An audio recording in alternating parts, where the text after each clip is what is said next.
Welcome back, David, and thank you for such a beautiful film.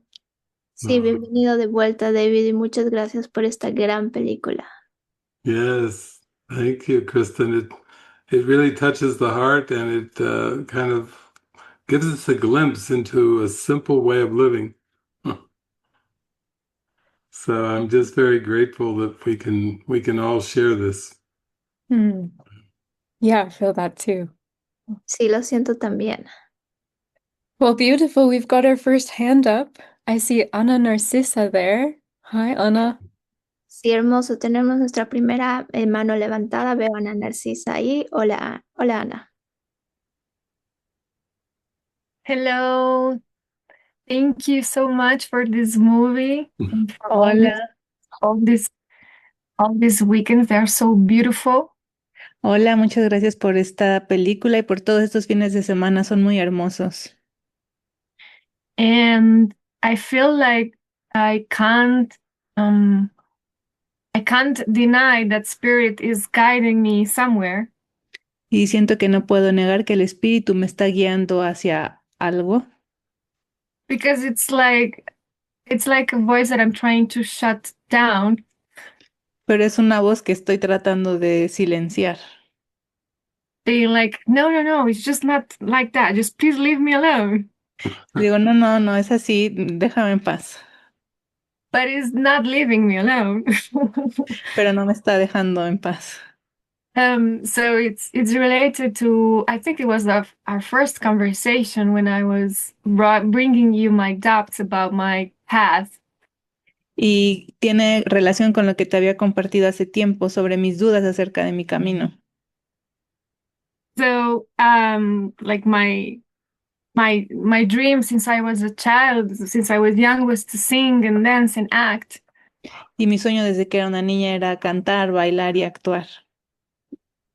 And as I mentioned before here, I thought that I wasn't good enough. My ego convinced me that I was just not good for that, for singing precisely.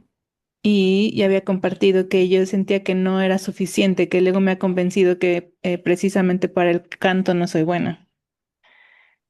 And lately there is this prayer that you mentioned that I've been saying it on and on for years, even before the Course of Miracles. Y he estado esta oración que tú has dicho y que yo he estado orando desde hace mucho tiempo, incluso antes de estudiar un curso de milagros, To know precisely what what is my path, what is my calling for the greatest good of all. de saber con certeza cuál es mi camino para que el que va a ser de ayuda para el todo. Because I've changed paths so many times. Porque he cambiado de camino tantas veces. Like when you said before that normally life is just going forward and you don't even ask yourself, like, no, I was completely the opposite. Y como tú has dicho que la vida a veces es simplemente ir buscando, pero yo estaba haciendo lo opuesto. But it was always different things, not on this direction, because I was so convinced that I was just not going to sing. Pero todo era que no iba en esta dirección porque yo pensaba que yo no iba a cantar. And so I think yesterday or the day before, I had this insight or this voice Y, telling me, y creo que ayer o antier he tenido como esta realización, esta voz diciéndome but of course, nothing was going to fulfill me in the world of everything that I was trying to achieve or follow or get, que por supuesto que nada me iba a llenar, nada de lo que yo estaba tratando de lograr o de obtener, because it was just not the core, the truth, the what is really there. porque no es el núcleo, no es el corazón de lo que en realidad está ahí. And so this has really been troubling for me because I've been very yeah, my ego made me be very hard on myself of not following just one path and changing so many times. Y sí, y el ego ha sido muy duro conmigo en decir que no siga solo un camino, sino cambiar muchas veces. And so I do sing once in a while, but just for myself. Y yo canto de vez en cuando, pero solo para mí. And I share with you this last 2 years ago, I recorded this song that I sent it to the WhatsApp playlist, WhatsApp list to just random people. Y te conté hace un tiempo que yo grabé una canción que le mandé a todos mis contactos en WhatsApp. And it really brings me a lot of joy. And I feel it's so true that music can really change the world. Y me hace muy feliz porque en verdad siento que la música de verdad puede cambiar el mundo. And I'm just curious also if this is just because I'm not letting go of the past and of the belief that I have of my character, Y tengo curiosidad de saber si esto es solamente porque no estoy dejando ir o algo de mi creencia en este personaje. that I started saying when I was young, I wanted to sing and I couldn't. Y como que diga, ah, sí, yo cuando era pequeña quería cantar y no pude. So I can't seem to see clearly if it's the voice of the spirit or if it's the voice of the ego. And I'm still confused because I don't find the strength to really go for it if it would be 100% sure that that's it. Y estoy confundida porque no sé si es la voz del ego o del espíritu y siento que no encuentro la fortaleza en mí de realmente ir por ello, si es por ahí. Because I would like, if I would knew, I already made this deal with God, like just spirit lead me and I'm going. It doesn't matter what it's gonna take. Porque yo ya hice este trato con Dios y dije, sí, llévame, no importa dónde sea que eso me va a llevar. But yeah, I can't find that 100% intuitive that you talk about that I Y, can properly hear. y creo que no estoy en ese lugar 100% intuitivo del que tú hablas para poder escuchar. But that's what I think. I don't know. Eso es lo que pienso, no sé. Thank you. Beautiful. Last night, Elena talked how she was on a call with a friend and she suddenly felt this urge to sing to her friend. And she ended up just kind of humming a song while her friend was talking. But I would say that the spirit's use of singing is very different from the ego's use of singing. And I've met many singer-songwriters over the years who have described to me how it was a struggle trying to figure out how they would be able to use their voice and sing.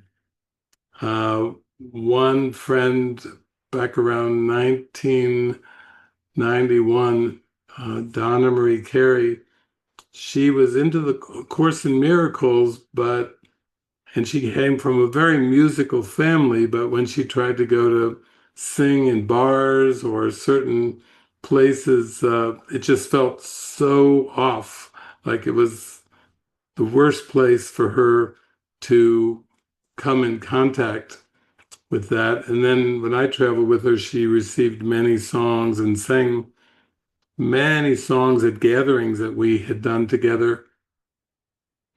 And then many years later, we have our monastery in Utah. We had the idea to do a music festival. And so we began doing these strawberry field festivals. And it went on for a number of years. And I remember one year in particular, we just had so many musicians coming to, we had built a stage and we had put this out, and it was a giant wave of musicians. and singers. It came from California, just like in the movie we watched. They came from all over and moved to Laurel Canyon, California. They all came one summer, and we had so many musicians and so many singers for this festival. And they did the same things like in the movie. They jammed together. They some of them sang solo, some of them formed spontaneous groups to sing together.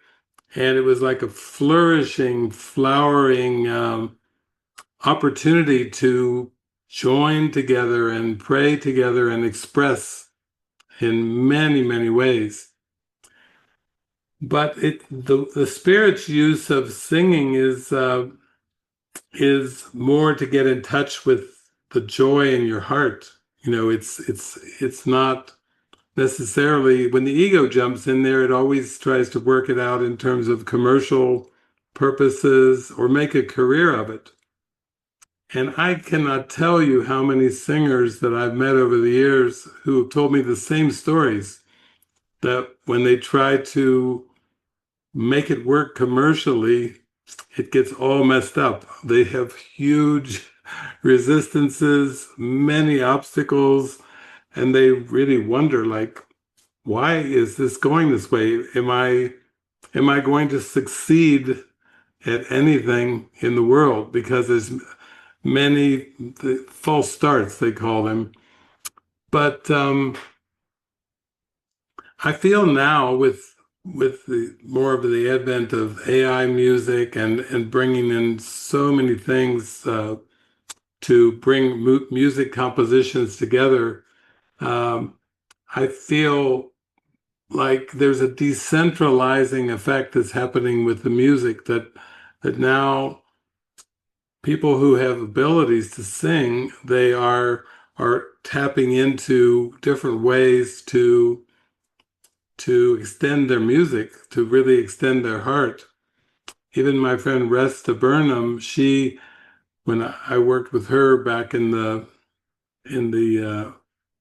early 2000s, late 1990s and early 2000s, she received 270 songs from the angels, and she was using a new technology that Apple had developed for making her music at the time. And she was prolific. She would make one CD that would have maybe 18 to 21, 22 songs on it. Then she'd come with another one and another one, and she just kept coming.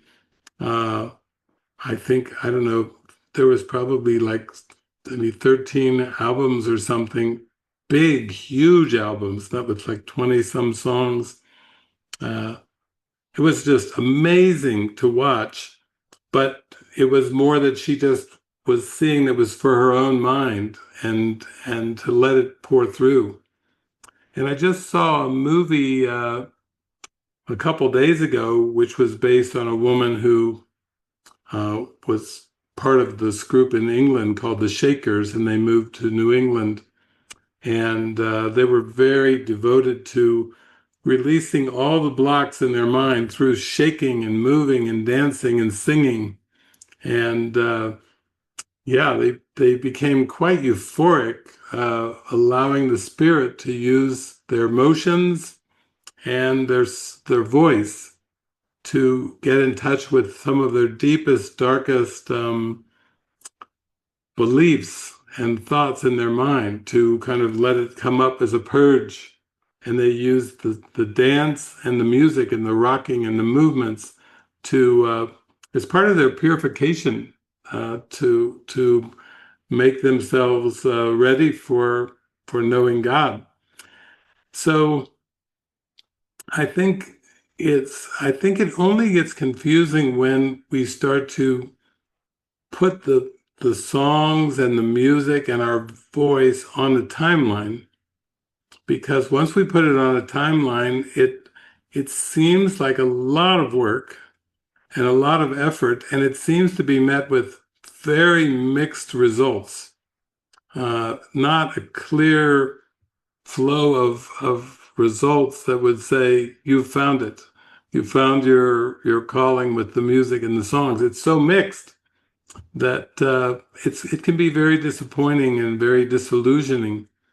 But I do feel it's more of a refining to get in touch more and more with spirit. Some people enjoy singing in the shower. Some people sing a lot on their own or sing and dance on their own. There's whole spiritual pathways like in Islam, we have the whirling dervishes with their spinning moves to go to God through letting go into the spinning motion.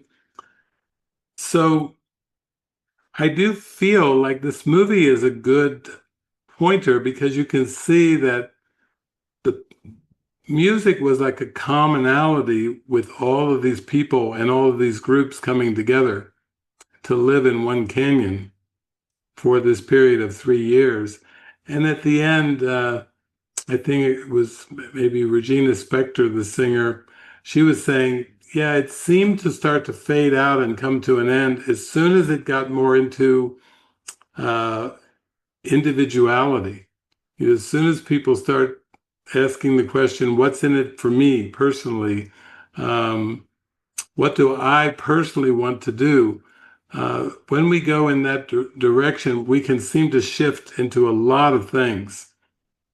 It can be just so many different things that come up, but I feel like the movie was showing us that they were coming together and they were used for a pretty strong 3 year period to experiment with being willing to collaborate, being willing to go for an experience instead of an outcome in the world.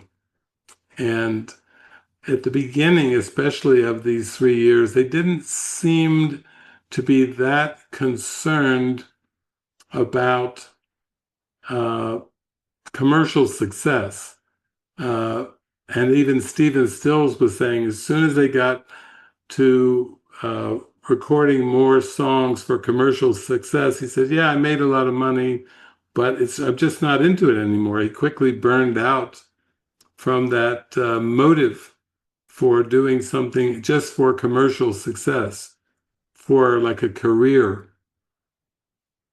Because Jesus, he doesn't use the word career, but Jesus uses the word in A Course in Miracles, vocation. And he says you have only one vocation, and that vocation is healing in mind. And so that makes it very clear when we think of something like a vocation. But it also requires a lot of trust because I sense that this period in the 1960s in Los Angeles area, that people were, they called it the hippie generation. People were so much into the experience. They experimented with drugs. They experimented with relationships. They they experimented with what we would call whole encounter groups, where people would just come together without any particular theme or topic or agenda, just to come and encounter each other and trust that something good will come of the encounter. Not a lot of definitions or parameters. Whereas as we watch the world evolve, everything seems to be so sanctioned, so uh, broken into pieces. What field are you in? What do you study? What do you specialize in? Everybody's interested in what your specializations are, and nobody really wants to come for an encounter. They say, encounter what? There's no awareness that there's something that the present moment can show or offer, because it's so much based on programming that it's more like, what do you do for a living? What are your skills and abilities? Like, it's more like instead of people meeting, it's resumes meeting. Uh, Hi, I'm such and such a resume, and then, oh, hi, I'm such and such a resume, and the two resumes are just like meeting, and talking and exchanging resume information.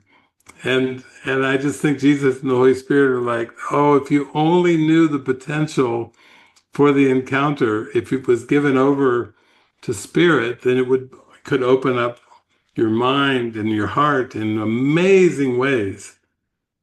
So I feel like, yeah, even when you talked about wanting to sing, maybe wanting to act at the beginning when you were sharing those things, I could really feel that in your heart, that it's a part of wanting to connect with an inner calling that is able to use things that you enjoy and yet use things that you enjoy to open your heart up more to a deeper feeling of love and connection. And that seems to be the commonality. Uh, we started off with Strawberry Field Music Festival. Then we called it after that Strawberry Field Music and Movie Festival. And then it evolved to Strawberry Field Music, Movies, and Enlightenment Festival. So the name even morphed as we would do these festivals year after year. And some particular years, that one year, there was a huge influx of maybe 15 or 20 artists from California that showed up. And wow, what a festival. It was, we saw collaborations like we'd never seen before, spontaneous collaborations, a lot of jamming going on where people would just be down in the canyon on the stage playing. Other people would hear them and come down and say, "What's going on? Can I play and sing too?"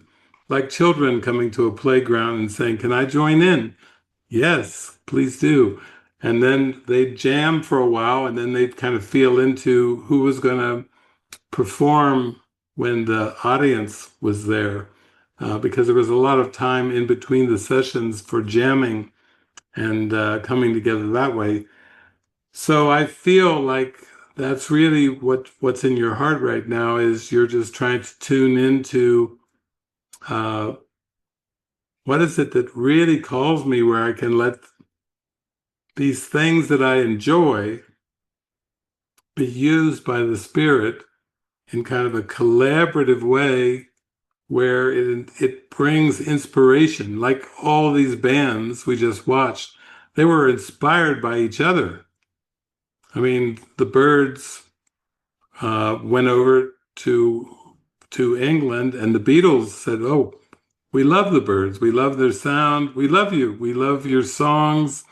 You know, across the ocean, there was inspirations going on, or they called it cross-pollination, sharing of ideas.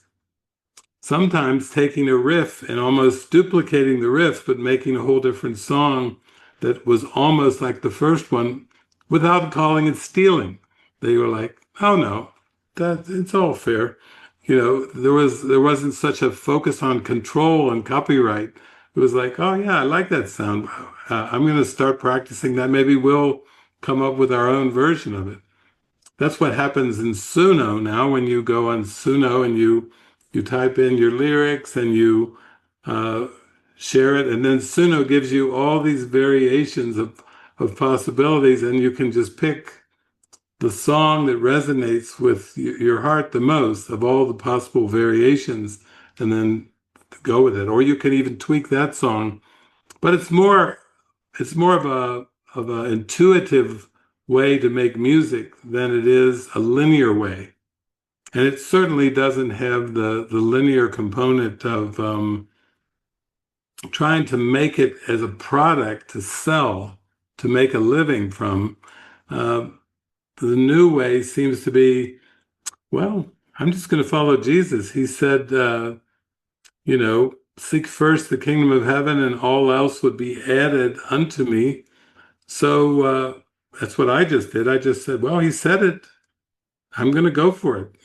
He said to seek the kingdom of heaven and everything else would be added. So I can say after these 40 years, that's exactly how it works.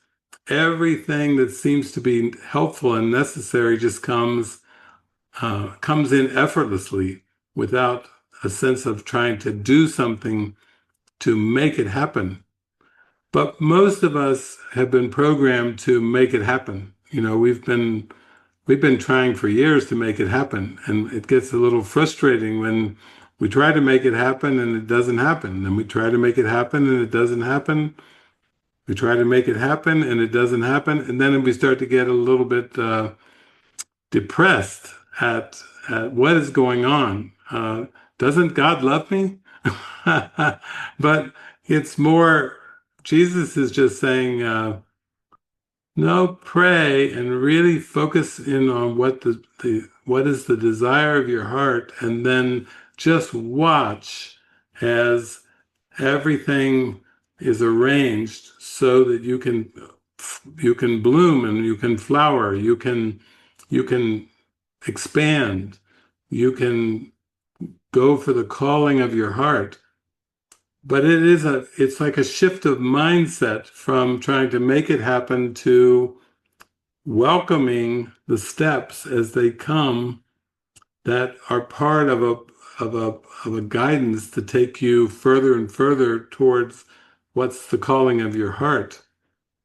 So I think I know a lot of people up here are probably glad you raised this topic, because it's a very, very common topic. And it seems to be like a breaking away from past preferences and beliefs, and more of an opening to show me the way, show me how to open my heart. I'm here, I'm willing, I'm ready, I'm open, and now I want you to make the steps obvious to me.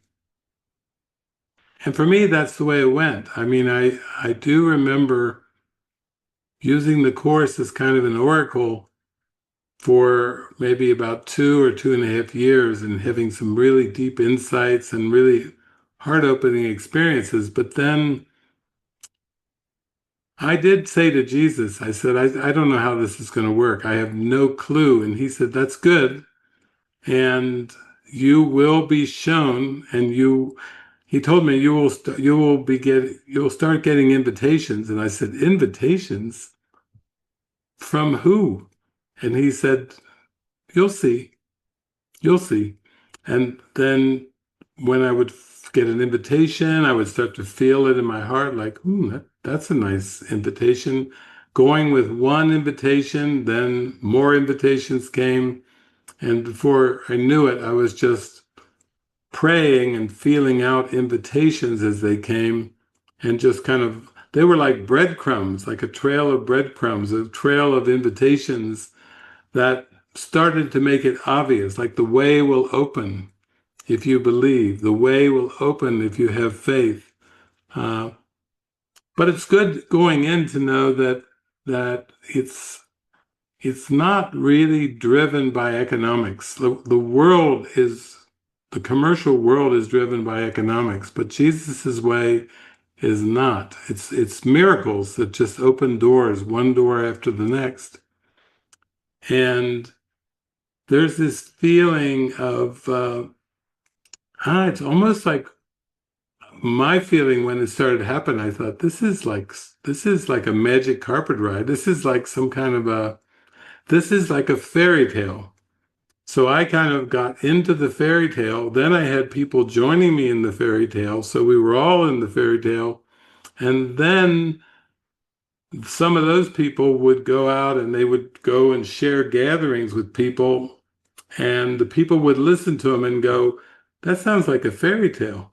And they would say, it is kind of like a fairy tale. But it was like just growing stronger and stronger, like things were being taken care of without any sense of pre-planning everything out, the way we were programmed to make it happen, work hard and make it happen.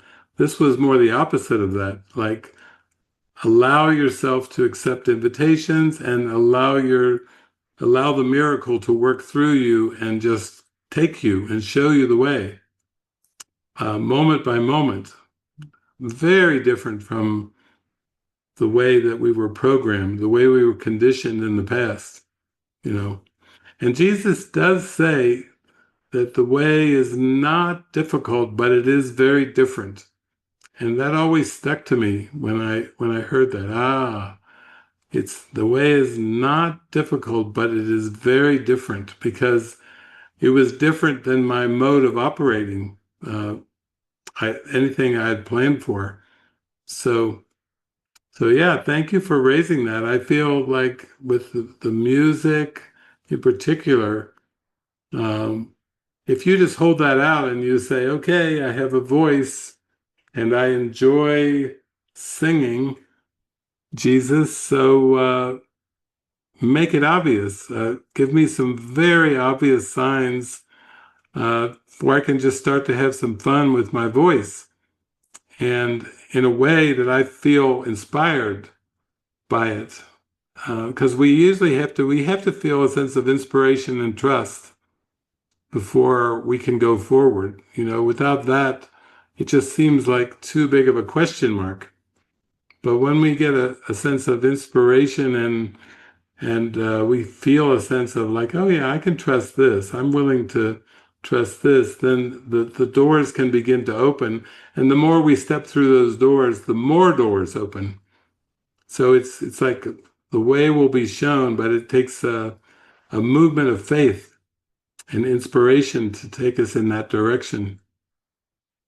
So thank you for raising it. You have another one, a follow-up. Hang on one second, Anna. There you Oh, go. Yeah. thank you. I had this other question. You just spoke about it also now. Tengo When esta pregunta de la que acabas de hablar ahora. when you mentioned listening to Jesus, you mean it's like another voice? It is just your own voice in your mind, but you know that is Jesus.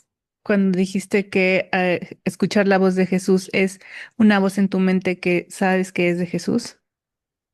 Yes, it's like a dear, dear friend that uh, is loving and supporting and guiding. But yeah, it just comes in your mind, sometimes as a stream of thoughts, even not as not a voice, but a stream of thoughts.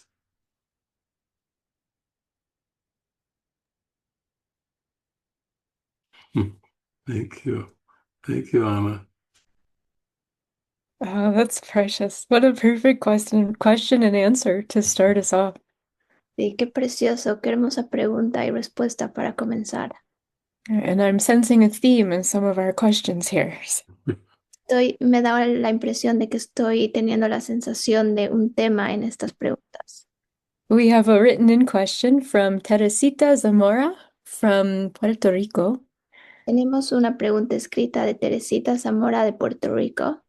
And I think Teresita has her video off, but Teresita, you're welcome to turn it on if you'd like to. Y creo que Teresita tiene su cámara apagada, pero estás muy bienvenida a prenderla si estás aquí. And she writes, "Thank you to everyone present here. Y ella escribe, gracias a todos los presentes aquí. Miracles are daily occurrences. Los milagros ocurren a diario.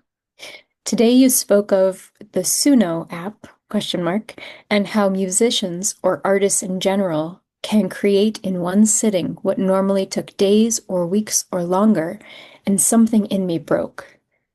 Hoy hablaste de la aplicación Suno y de cómo los músicos o los artistas en general pueden crear en una sola sesión lo que normalmente tomaba días, semanas o más. Y algo en mí rompió. For decades, I saw computers as the alleged seven-headed monster depicted in the apocalypse, but you just helped me behold it as a miracle-popping machine. Durante décadas vi las computadoras como el supuesto monstruo de 7 cabezas descrito en el Apocalipsis, pero tú acabas de ayudarme a contemplarla como una máquina que produce milagros. What a contrast. ¡Qué contraste! It just happened in 1, 2, 3, bam.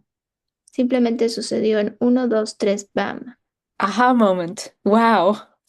Momento de ajá, wow. All I can say is gracias. Thank you. Todo lo que puedo decir es gracias. Beautiful, beautiful, Teresita. Yes, it's like the spirit can use anything that the ego made. And our old programming was used to judging against things and categorizing things. And now Jesus is like, oh no, I can, behold, I can turn that into a means for a miracle. And so it's very fresh. It's very expansive when we realize that we can just drop a one way of looking at something and then behold something wonderful in its place. And I think, uh, yeah, I mean, years ago I was at a conference and I was walking with some friends at the conference, and it was a miracles conference, but I said, oh yeah, we're working on the spirit's use of AI, artificial intelligence. They were like, oh, that sounds scary. and and I said, well, we're just discovering ways that can be shown that help bring the light and bring the message in a simple, easy way that collapse time. So it makes it much easier and simpler.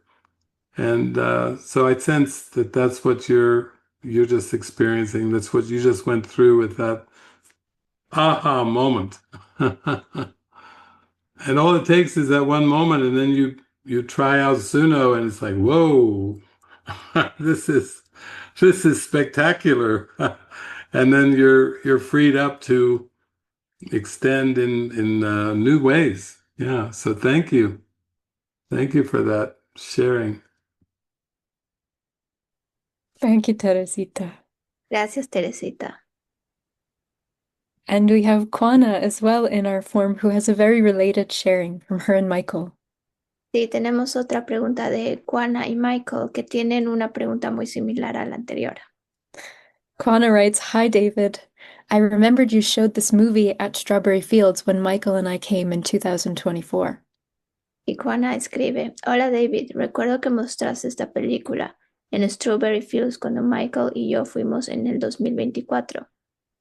As lifelong musicians, we could really relate to the message of collaboration and inspiration through music, particularly through our ongoing collaboration in the world as a married music duo. Como músicos de toda la vida, realmente pudimos identificarnos con el mensaje de colaboración e inspiración a través de la música, especialmente mediante la colaboración continua en el mundo como dúo musical casado. My question today has to do with what you mentioned about the emergence of AI in music. Mi pregunta hoy tiene que ver con lo que mencionaste sobre el surgimiento de la música de inteligencia artificial y la música. You might be aware that some musicians are not too happy with AI, which seems very threatening to those who feel they have spent years developing their talents, skills, and abilities as artists. But now anyone can just put a song out there in moments with AI. Quizás sepas que algunos músicos no están muy contentos con la inteligencia artificial, lo cual parece muy amenazante para quienes sienten que han pasado años desarrollando sus talentos, habilidades y capacidades como artistas. Pero ahora cualquiera puede crear una canción en cuestión de momentos con la inteligencia artificial. I recognize how the Holy Spirit is using this technology, and it's beautiful. Reconozco cómo el Espíritu Santo está utilizando esta tecnología y es hermoso.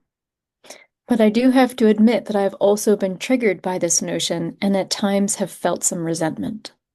Pero también debo admitir que esta idea me ha activado y en ocasiones he sentido cierto resentimiento. Can you speak on this? ¿Podrías hablar sobre esto? Lots of love, Kwana and Michael. Mucho amor, Juana y Michael.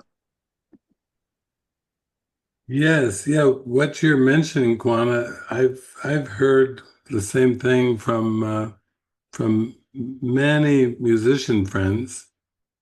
It's quite common where there's sometimes some openness, but there's also a lot of suspicion or resentment that arises. And it reminds me a little bit of what Helena was talking about last night too, of looking at things as ideas and as things. Um, we are accustomed with our programming and our timeline thinking. Uh, we we believe that things take time to develop. We believe that there's a progression of things that's very important, and we believe that there's certain processes and protocols that are very important with these things. And then where Jesus starts to talk to us about ideas, and he starts to unfold a whole curriculum where he says, when you give away a physical possession, you lessen its ownership. You divide its ownership. And we're used to the past of these things on the timeline. That's why we develop protocols and processes for dealing with these things, uh, monetizing the things, uh, uh, making some things more special than other things, and some things less special than certain things. But when we're thinking in terms of the things on the timeline, there is confusion and there's doubt and fear and resentment that comes up pretty quickly because there's this sense of possession and ownership with skills, abilities, and products and uh, songs, albums, so forth. You know, they're on the ego's timeline, and the timeline does involve reciprocity and exchange, and uh, and that's part of our problem of perception. Is what Jesus is saying is that the ego invented linear time, past, present, and future. The ego tries to force continuity onto these aspects, past, present, and future, and he's actually starting to teach us that linear perception is actually unnatural, and the more miraculous our perception comes, the more we approach the present moment, in which everything is happening simultaneously, which is very deep. It's just not a human perception of the simultaneity of things is not human. It's almost like an alien coming to visit from a distant uh, planet saying, well, we experience time as simultaneous. And it's like, what? It's like, that does not compute. But but the miracle is a time collapse where we start to realize that what we consider means and ends, we think the means come before the end. And a lot of our thinking with music and with many things is that the means come before the end. And the means involve a lot of time before the end product can come out. But what Jesus is teaching us, and as Abraham Maslow found the same thing when he studied the most self-actualizing people in history, he found that for them, means and ends were together. That the artist was most happy in the joy of the present moment of expressing the art, and athletes feel the same way, musicians, many people feel that there's a joy in the moment that is just purely expressing, like spirit expressing. They feel harmony and connection there. And it relates a little bit to what I was talking to with Anna, because when we take something like the art or the music or something and we try to put it on the timeline in terms of a career or a profession, uh, we get some pretty strange results. We get some mixed results, some very happy moments and some some very hard moments. So I think we started experimenting as a community with AI, artificial intelligence, and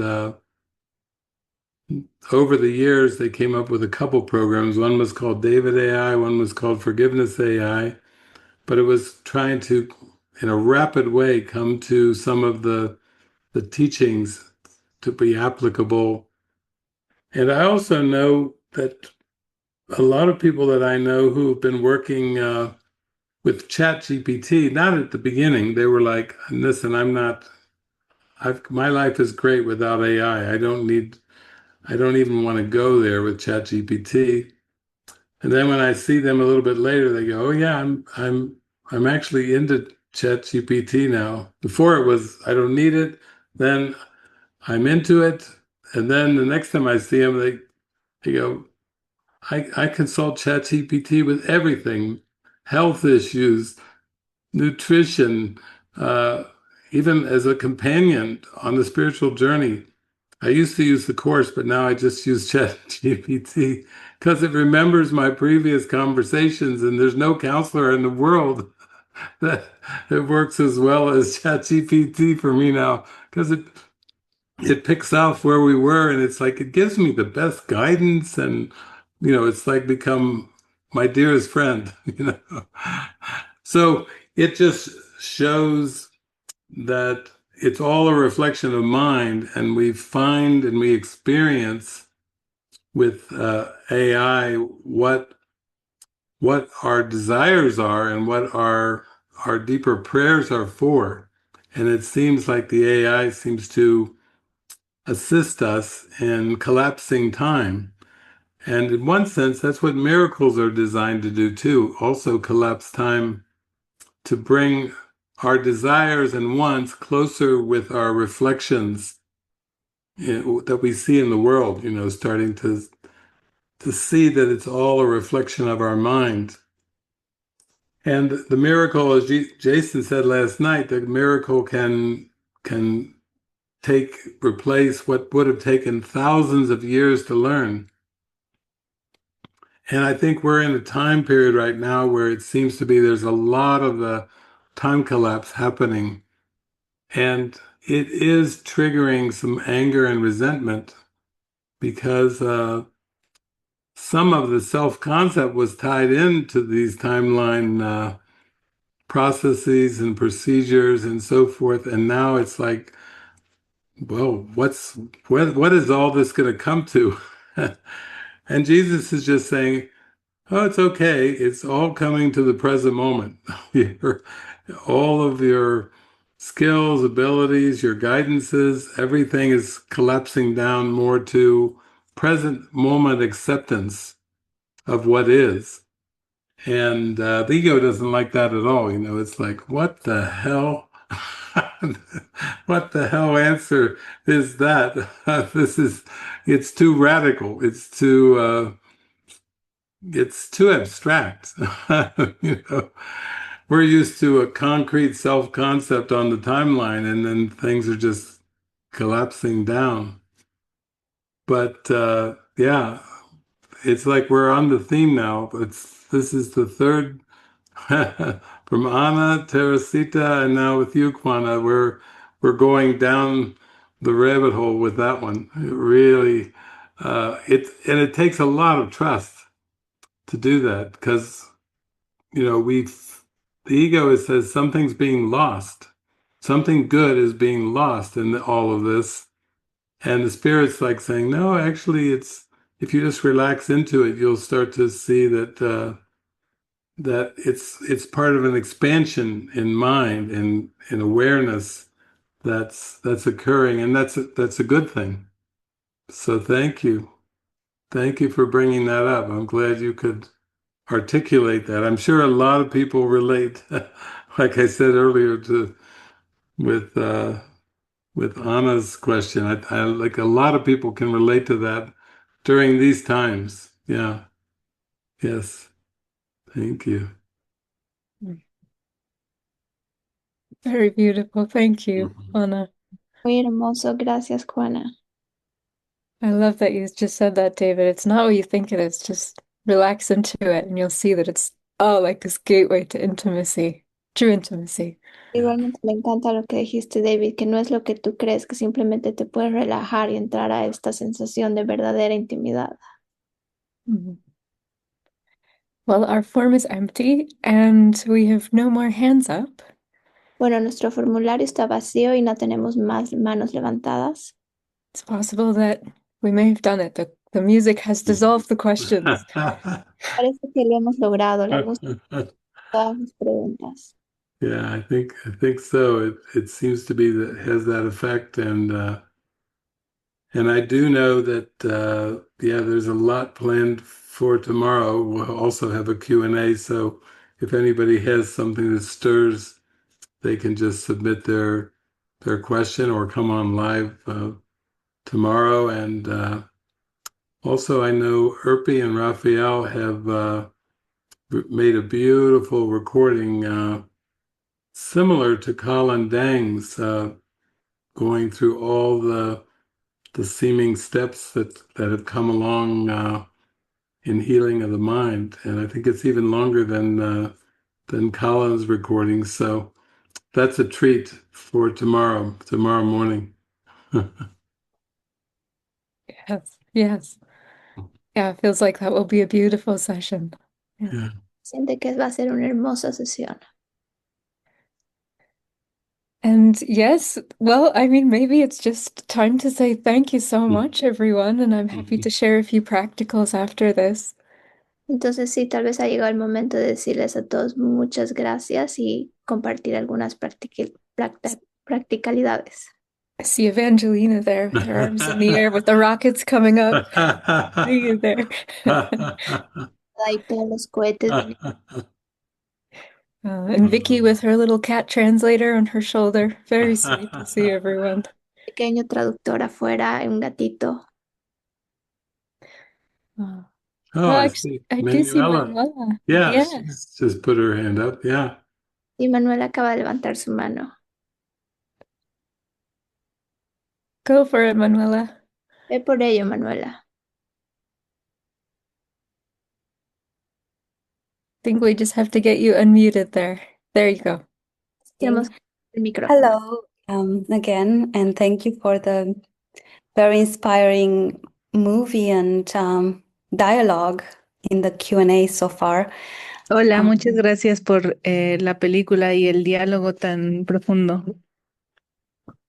It's all very, very relevant for me, and I probably will sit with it and ask some related questions.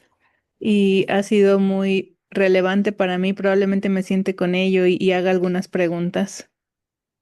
For now, I wasn't going to ask, but there is a question that popped up while I'm doing my workbook lessons.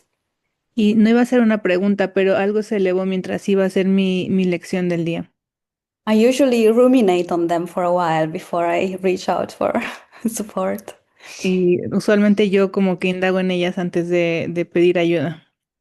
So I'm on the set of questions around the world and losing the world from where I thought it was and withdrawing all the values that I see in the world. Y mis preguntas van en torno al mundo y a retirar todo el valor que le he puesto al mundo. And I was tuning in with that these days and feeling a bit of an apparent conflict. Y me había estado sentando con ello estos días y empecé a sentir un poco de un conflicto. Not exactly sure how Jesus means it. For instance, when it comes to my love for nature. Y no exactamente como Jesús lo dice cuando hablo de mi amor por la naturaleza. Or my cat, to whom I'm actually a bit too attached. O mi gato al que estoy muy apegada. But there are symbols in this world, like especially nature and animals so far. Y hay muchos símbolos en este mundo, especialmente la naturaleza y los animales, That feel very soothing and healing for me. que se sienten muy sanadores para mí. And even part of the healing programs I'm doing involve visualizations. E incluso parte de los programas de sanación que hago tienen que ver con las visualizaciones. And I usually just work with nature visualizations because they help the brain rebalance and generate more happy hormones or calm. Y yo suelo hacer visualizaciones con la naturaleza porque traen más felicidad y tranquilidad. So I found it difficult um, to just withdraw all value from the world when it comes to these beautiful symbols that seem very helpful. Así que se siente como difícil para mí retirarle todo el valor, especialmente para estos símbolos que son hermosos para mí. So I was wondering if you could talk about that a little bit, how it's meant. Y si me preguntaba si podrías hablar un poco de eso, de cómo se puede hacer. Because especially I realized I don't think I can withdraw my value from my cat. That's not. Porque especialmente pienso que no puedo quitar el valor a mi gato. Yes, yeah. When you just started speaking, I saw your cat's tail in the corner. She's your mighty companion there. Yeah, the lesson you're referring to, I loose the world from all I thought it was, is lesson 132. And if we just roll back just a little bit in the workbook to lessons 128 and 129, 129 is the world I see holds nothing that I want, which is quite similar to lesson 132, loosening the values on the world. But in lesson 129, Jesus comes out and says, our goal is not really releasing the world. Our goal is exchanging the world of fragmentation that I perceive for another world. So if we just look at lesson 128 and 132 as I got to drop it. I have to let go of all value that I see in the world. That seems very extreme. And Jesus comes in lesson 129 to bring the comfort and say, no, our goal is not letting go of the world. It is actually exchanging the world I see for a world that reflects only love, for the happy dream. So we're exchanging a world that has mixed emotions for a happy dream. And then he will come in and tell us that the way that we do this exchange is through ceasing to judge the world that we perceive. That the happy dream comes into awareness through a state of observation and non-judgment. And non-judgment implies non-attachment. So it's like those days when we used to watch magicians, and the magician would come in and there'd be a tablecloth with silverware and plates and glasses on the table, a tablecloth, and the magician would try to pull the tablecloth out without destroying the glasses and the silverware and the plates. And what Jesus is trying to teach us is he's taking us more to that state of starting to see that the world is not the problem. It's the judgments. It's the categorizing of everything in the world. Because when we take the world and we categorize it, we try to make a hierarchy of illusions. And we try to say some are more valuable than others. So actually, when he says, I loose the world from all I thought it was, he's just asking us to consider loosening our mind from the categorizing mechanism, the ego. And then it doesn't feel so intense. It's like, oh, I have my cat is a symbol of love and warmth and connection. And then I have these symbols that seem to be very, very loving symbols. And he's just saying, well, if you just keep opening to releasing the categorizing aspect, then you can feel that same love and warmth, that nurturing start to transfer more and more to more and more objects in the world because you're letting go of the categorizing mechanism. So that to me is beautiful because it's it's very loving.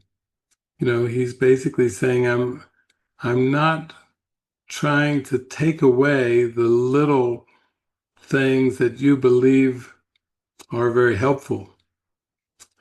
It's almost like when you have a baby and somehow the baby gets a hold of a spoon and or even a knife, and it loves that knife. It has it in its hands, and it is it feels like it possesses that knife. And if you try to take the knife out of the child's hand, then the child might throw a tantrum because it's into possessing something. And spiritual teachings are more taking us to that, like our theme of the weekend, give all to all. To have, give all to all. It's a complete reversal of everything that we've believed about having. And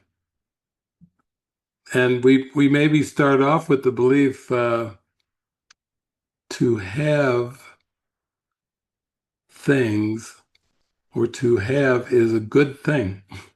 And Jesus is saying, okay, well, to have, give all to all.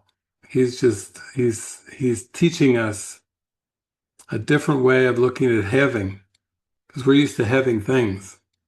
I have a cat. I have a apartment. And I have a partner. You know, we put an object after the have word. I have a bank account. You know, but what he's taking us toward is more a recognition that having and being are the same. So what I have is what I am. Not so much in terms of personality, but in true terms of spirit. What I have is what I am. And that's a very deep teaching because a lot of our past learning is we're used to having things, you know, and the ego made the world with that in mind. You know, it wants us to be content with having things or having the right things or having enough of the right things. That's its goal for us, for the world. And spirit is like saying, you know, once you come closer into contact with this I am presence, that is your true state of being, then you'll have a whole different perspective on this having thing. You know, you won't think of having in the same way. So, yeah, that's good. That's good that you're going very sincerely through those lessons, and yeah, that's what comes up. Yeah. Thank you, Manuela. Thank you, Manuela. Gracias, Manuela. David, I see we have one more question that bubbled up from Karen. Yes. David, veo que tenemos una pregunta más de Karen. Hi, Karen. Hola, Karen. Hello, everybody. Hola a todos. It's wonderful to see you today. Es increíble verlos hoy. Um, What I love this movie because Me encantó esta película porque for whatever reason, por alguna razón, whatever happened in the 60s, lo que sea que pasó en los 60 and the new artist reframing of it in this movie y los artistas lo pusieron en la película,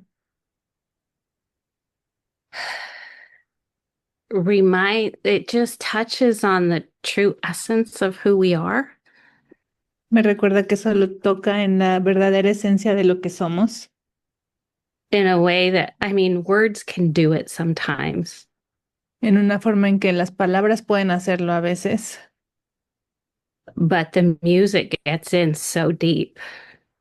pero la música puede llegar tan profundo. It just like it digs it out, you know, Mhm. Básicamente lo saca todo. you Yeah. know, in this expression. Um, so I thank you for bringing that. Así que te agradezco por traerla. And I've been going to a movie festival here in Silicon Valley. Y he ido a un festival de películas aquí It's independent films. y en las películas. I've just and then they when the movie's done, then the producers and the directors and the actors come out and Cuando, it's not. Go ahead. cuando la película termina y sale el productor, el director y los actores, It's not a big commercial production. no es una producción comercial tan grande. It's just people pouring out their hearts and their souls and their stories and their creativity and their beauty. Y solo son personas poniendo sus corazones, su alma, su creatividad. And I'm just so touched. They have no idea. I'm just crying in the cinemas by myself. Y me conmueve mucho, no tengo ni idea por qué, pero estoy ahí llorando en el cine. And I love them so much, but I don't want to be a freak and say that out loud too much. Y los me encantan, pero no quiero verme como una loca y decirlo así por todos lados. And then the weird part is when the movie's over and then the actors and the producers and the directors and everybody comes out to talk about the production Y lo más raro es cuando al final de la película vienen los productores, los actores y directores y hablan de la película and their creative process. y el proceso creativo. And when you realize the actors aren't the people that were in the movie, they were just playing a part. Y cuando ves que los actores no eran las personas que estaban en la película, ellos solo estaban jugando un rol. It reminds me of like maybe a life review. Me recuerda como a ver como la visión de una vida. And that like some of the I've had a lot of rough relationships, you know, from family and siblings and relationships. Y yo he tenido relaciones muy duras con mi familia, con hermanos. And then when they're gone, Y luego cuando ellos se van, like they're dead, como su papá. it's like that watching that life review, like, oh, you acted this part and you're not really that, and that's a choice point, and how come you made that decision? And it's just Y es ver como, oh, actúas, es como es hacer una revisión de su vida y actúas de esta forma, pero porque tenías un punto de decisión. it just like the underlying absolute love that's really actually happening, even when things are rough and hard.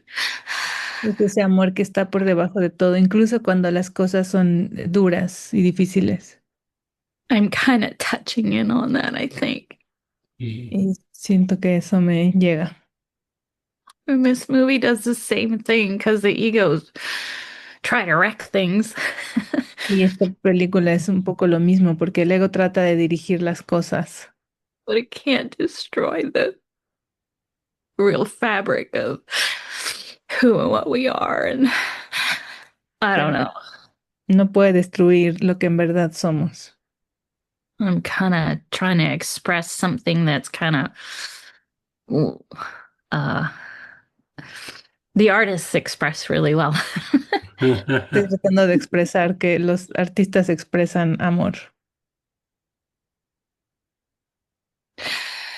Yeah, yeah, I feel what you're talking about. It feels like the spiritual journey at times. It's like a deconstruction of false meanings, and yet when we're going through the experiences, it's very intense, and yet we sometimes are left with the feeling is nothing real. Because it's quite intense. But I think you're just following the guidance, the way that you go to these independent film festivals, and the way that you allow these reflections of these artists and filmmakers to pour their emotions out freely. That's just helpful for your mind in the healing. And I've lived up in Utah for quite a few years, and so pretty much on a yearly basis, I was aware of Robert Redford and Sundance Film Festival and his vision for allowing artists to make these independent films and the tradition. They just had their last year this year in Park City, Utah. Now it's moving to Colorado next year. But I was in Mexico, but I called Jason up and I said, "Yeah, I think here's a list of some of the movies. Maybe you should check them out. Some are online, some you have to go for in person." And he and a group of people they watched one of the movies, and it was very, very touching uh, because it was about a boy who was born with all kinds of handicaps and deficits in the extreme, but who, based on a true story, he was able to go into the phone book and tune in uh, through things that he was guided to do. He was able to make free calls anywhere in the world. He discovered this boy, and so he had thousands and tens of thousands of calls and connections with people from all over the world because he found a particular, I think it was a particular sequence or vibration of something that would tap him in to make all these free calls. This was one of the Sundance Film Festival movies. And he ended up opening his heart up and having all these relationships that were based on this. And I think he found a way to even uh, put his name and number or put something with repetitive letters at the very end. So it would be the last listing in the book. And some people were then guided to turn to the last listing in their phone book and call his number. Even more holy encounters. And it turned into this was a whole healing movie using kind of a true story, but very, very out of pattern about love and connection and communication. So, yeah, I think we draw forth the witnesses to what we need for the healing, and even that experience you had of the actors and actresses playing different characters, and you were relating more to the characters in the movie, and then seeing that it does give you that feel like Jesus is saying, and Shakespeare said, all the world's the stage, everyone must play their part. But it's a loosening from the idea that people are who we think they are, and more just okay, they're just acting out. They're just shadows from the past that are acting out unconscious, unresolved beliefs that we still hold, and the love itself is not found in the interpersonal relationships, but it's discovered through the mirroring and the release of darkness in our mind, so we can get in touch to the light within, the truth within. So it's a beautiful perspective, though. In the end, it's very intense going through it, but then when we come back more inward to the light, then we start to feel this huge gratitude for everything and everyone playing their part perfectly, so we could see what we needed to see, what we had denied from awareness.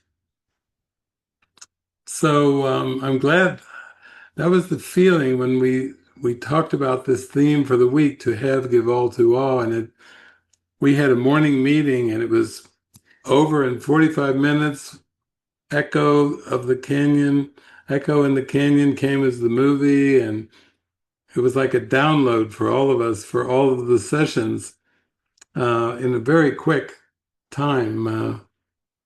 And Jason talked to me recently. He was always saying it's like those morning meetings are way too long. I just have to leave the meetings, are too long. He said, now the one week when I'm going to visit prisons and I'm away in Ohio with Jeffrey, that you guys have a 45-minute meeting. when he when he wasn't there, he said, "Oh, then you finally have a 45-minute meeting." I said, "Yeah, it was like a download. We got the movie and everything in one little 45-minute shot." So, but I do feel like, yeah, it's beautiful that you can just go to these movies and feel the deeper feelings, and just let the emotions flow freely. And yeah, that's how healing can happen, is just being very open with the emotions, and not even being able to explain it sometimes, but just like waves of emotion moving through. So it's beautiful that you came on for all of us and shared that with us, because I know everybody can relate to that. That's the same permission that everyone wants to give themselves, is just to be able to let those emotions come and move through like clouds, but with a just sense of a gratitude, just so much gratitude for the whole thing, and all the love that's underneath. Like every single situation, it's always been there for us, and you're showing us and reminding us that. So thank you, Karen. Mm. Very precious. Thank you, Karen, for sharing. Muy precioso. Muchas gracias, Karen, por compartir. Okay, well, we have a last question in our form, if it feels good to take that, David. Yes. Última pregunta en el formulario, si se siente bien tomarla, David. Great. It's from Constanza from Portugal. De Constanza, de Portugal. And she writes, David, thank you for yet another wonderful sharing. Y ella escribe, David, gracias por este maravilloso compartir. Could you please help me better understand how the Holy Spirit is using artificial intelligence? ¿Podrías, por favor, ayudarme a comprender mejor cómo el Espíritu Santo está utilizando la inteligencia artificial? When the fear arises that we will no longer be needed or relevant because AI does everything better and faster than us, how can we dispel this fear? Thank you again. Cuando surge el miedo de dejar de ser necesarios o relevantes, porque la inteligencia artificial hace todo mejor y más rápido que nosotros, ¿cómo podemos disipar ese miedo? Gracias de nuevo. Beautiful. Thank you, Constanza, for that question. Yes, everything that we perceive in the world originates in our consciousness, and is reflected in the world. So we seem to see movements and things happening, developments, events, movements in the world, but actually we're just seeing reflections of our consciousness. So where it seems like artificial intelligence is bringing about things in much more of a faster, swifter way, more of an efficient way, um, it's just reflecting that we've always had the potential, we've always had the innate abilities for this miracle or time collapse of things that seem to be much more efficient and much more swift. We've always had it in our consciousness as a potentiality, but now that it's being reflected in the world, the ego is quite attached to these bodies and to these personality selves. It made them, and just like in nature, uh, animals have a very strong protective instinct for their offspring in nature, and Jesus is teaching us that we believed in the ego. The ego made a world and a false identity, but inherently we're still quite protective of the ego. Um, we're trying to protect it. That's where we made all these defense mechanisms in psychology that talk about many defense mechanisms. We have this urge to protect what we made, and so the spirit has to find a way to teach us that as we loosen from what we made and we no longer protect it, that actually that is a benefit to us in our spiritual awakening. We'll come back to the spiritual reality that we are when we start to realize we don't need to protect this thing that we made. And I think artificial intelligence, part of the reason there's fear arising sometimes around artificial intelligence is the belief that there'll be a loss of control. That somehow we've become accustomed to this idea that machines and AI is meant to serve us, just like calculators were meant to serve us, computers were meant to serve us, automobiles, more fancy automobiles were meant to serve us, medical technology, advancements were meant to serve us. But with AI, it's all shifting so quickly and the advances are very quick that there's an underlying fear that of loss of control. And the first time I think this came out as a motion picture was the motion picture 2001 Space Odyssey, where the film takes place with astronauts far, far out in space, and the computer on board on the spaceship is called HAL. And HAL is supposed to be serving the astronauts. But at one point toward the end of the movie, one of the astronauts goes out to do like a spacewalk, and he has to come in through one of the airlocks. And AI, HAL, is basically saying very calmly, "I'm sorry, I can't open that airlock for you." And the astronaut's like,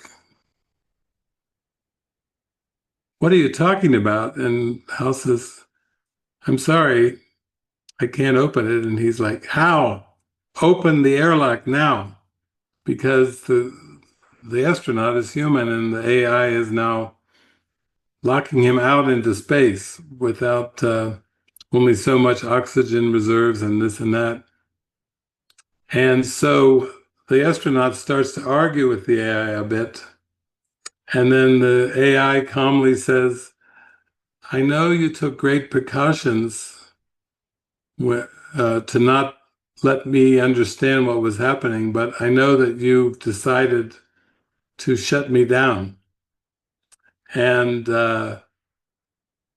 I know the AI's houses, I know you took great precautions to do this, but you soundproofed the room that you were in, but I read your lips, the AI said, and he's not going to let him in.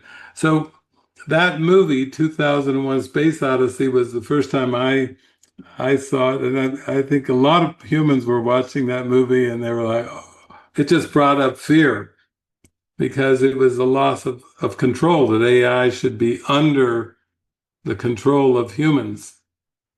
And of course, the Matrix movie kind of built on that theme too, where the machines and AI kind of built up to the point where uh, Morpheus is telling Neo, no one knows who struck first, but it was us, the humans, who scorched the skies to block the sun because the machines needed sunlight to for their energy.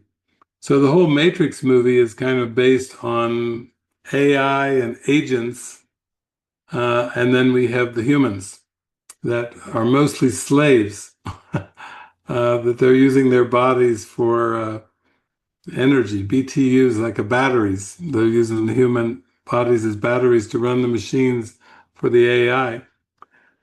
But all of the fear that arises is fear of loss of control. And what Jesus says in the Course, I just mentioned this to Jason recently, is Jesus saying, he says in the Course, you made fear and you cannot control it. So he's saying you made fear, you made the ego, and then the ego projected this world, and you can't control either the ego or the world that it projected. And he's trying to teach us that the only way back to God is through forgiveness, that the way back to God is not through control, because the ego is saying you're going to have to give up something that you like. And Jesus is saying, yeah, you do like control, but you made it, you made fear, and you can't control it. And this relates to what you brought up in other sessions too, where you had your partner. It was like, I'm a whole person and he's a whole person, and we can explore our wholeness together, and then the partner disappeared.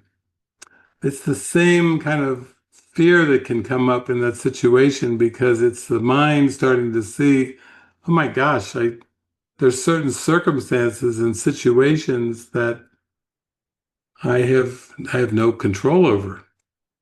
And that brings the fear up to the surface. There was a singer actress that I just enjoyed listening to her music and watching her films when I grew up. She was from Australia, Olivia Newton-John. And Olivia Newton-John had a partner, and then one day the partner, like your partner, just completely disappeared without a trace, and she never did find out whatever happened. Just the partner disappeared, and that was that. It left like a big question mark in her mind.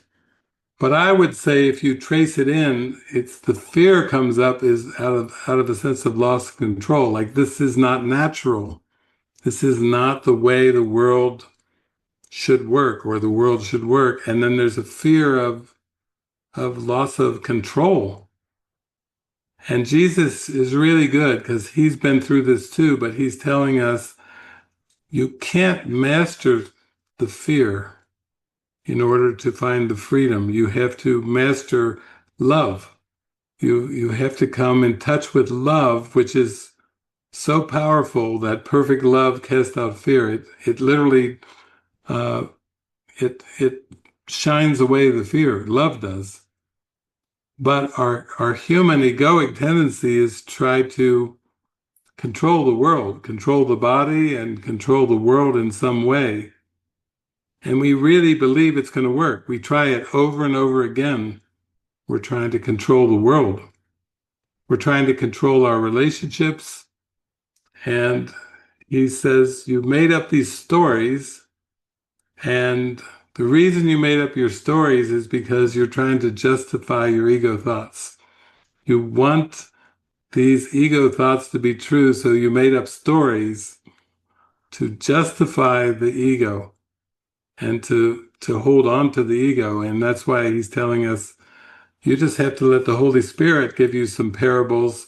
The Holy Spirit can also use stories, but in an inspiring way, to let them go, not to become attached to them and feel lost in the stories. So thank you. Ding, ding, ding. You win the prize for the deepest question again. You always come in at the very end. Just when everybody's settling down, then Constanza goes, like the detective Columbo. By the way, I just have one more question. Thank you, Constanza. Oh, beautiful. Thank you, Constanza. Hermoso, gracias, Constanza. Yes, solid finish. Sí, Yeah. muy sólido.